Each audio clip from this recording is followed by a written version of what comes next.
Division of Korea by Brooke Quinley, Spencer Shockley, and Cassandra Hartsell.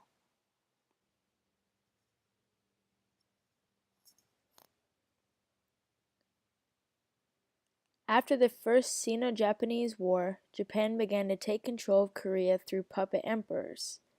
In 1904, Russia invaded North Korea and the Russo-Japanese War was started. It lasted only 2 years and ended with the Japanese maintaining control of Korea and its citizens. In 1907, King Kojong was forced to abdicate his throne due to his sickly son.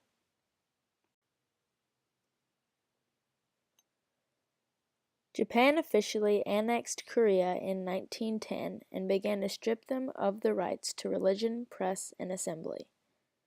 They were forced to work in gold mines by military police that had taken control of the government. The first Korean newspaper was not even published until 1921. The Japanese tried to force the Koreans to assimilate into Japanese culture by encouraging families to adopt names of Japanese origin, and by only teaching children in schools Japanese instead of Korean. By 1939, 80% of Koreans had changed their names to one of Japanese descent. Although the country was under very strict rule, Korea became the second most industrialized country in Asia behind Japan. Once World War II began, thousands of Korean men were drafted into the Japanese military and sent straight to the front lines to die for the country that had oppressed them for so long. Women were used as sex slaves for the Japanese soldiers. Japan slowly lost its stronghold on Korea as the war went on.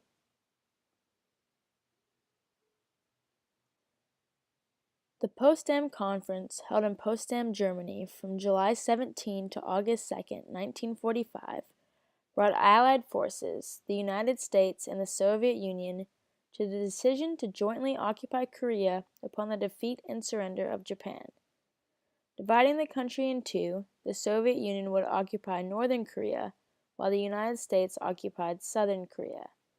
It was agreed that the 38th parallel would serve as the dividing lines for their invasion. On August 10, 1945, the Soviet troops invaded northern Korea. They quickly covered all of their agreed territory before reaching the 38th parallel. It was not until several weeks later that the American troops invaded South Korea. 5 days after American boots hit Korean soil, the Japanese surrendered Korea.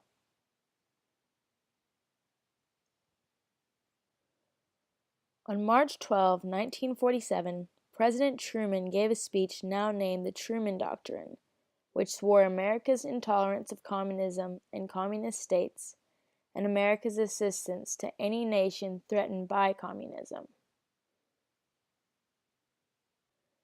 Before American troops left southern Korea in September of that year, Dr. Syngman Rhee, an ally to America and an enemy of communism, was set up to take charge of the nation. The following year, he won the election and established South Korea as the independent Republic of Korea.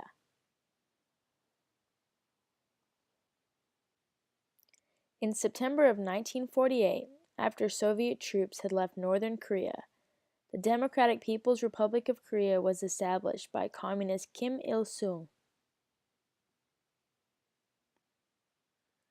The division of Korea led to the Korean War. Because of the war, many families were displaced between North and South Korea.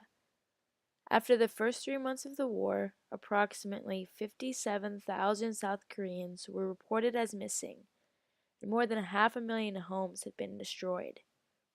Many civilians also became refugees, traveling by trains or ships just to get across the border. Because of the separation of families, many family histories and connections were lost. The Korean War did not just concern or affect Korea, however. It affected countries such as China, Japan, the United States, and other Allied forces. A boom in Japan's economy was seen during this time, as most of the materials and supplies for the war were bought through Japan. The People's Republic of China saw effects both positively and negatively. In support of North Korea, China lost 600,000 soldiers and saw 716,000 injured. They did, however, gain North Korean alliance, and the two remain allies today. The United States became involved in 1947 because of the Truman Doctrine. During this time, new military treaties and expansions of the military took place. Racial integration in the United States military service began during this time as well. North and South Korea today remain separated. North Korea remains communist and under the control of Kim Jong-un, while South Korea is being led by their first female president, Park Geun-hye.